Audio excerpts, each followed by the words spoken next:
শহীদের জন্য জানাজার সালাত। শহীদের জন্য জানাজার সালাত। ফিরে দর্শক মণ্ডলী, জাবির ইবনে আব্দুল্লাহ রাদিয়াল্লাহু তাআলা আনহু হতে বর্ণিত, তিনি বলেন, নবী করিম সাল্লাল্লাহু আলাইহি সাল্লাম উহুদের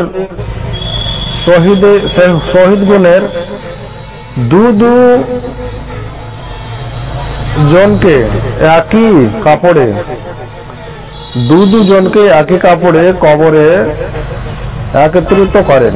অতঃপর জিজ্ঞাসা করেন তাদের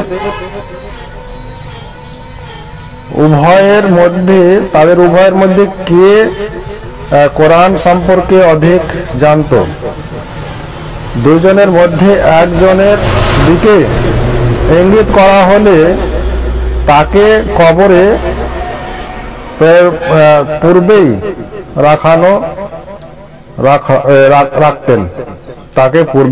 রাখতেন যে বেশি কোরআন তেলাওয়াত করতে জানতেন, এবং বললেন, আমি কিয়ামতের দিন এদের ব্যাপারে সাক্ষী হব। তিনি রক্ত মাখা অবস্থায় শহীদ ব্যক্তিরাকে রক্ত মাখা অবস্থায় তাদের দাফন করার নির্দেশ দিলেন। তাদের গোসল দেওয়া হয়নি এবং তাদের জানাজার সালাতও আদায় করা হয়নি। দর্শক মণ্ডলী, যে ব্যক্তিরা শহীদ হয়েছে, উহুদের যুদ্ধে শহীদ হয়েছে, তাদেরকে রক্ত মাখানো অবস্থায় দুইজনকে একই কাপড়ের মধ্যে ভরে দাফন করা হয়েছে। তাদেরকে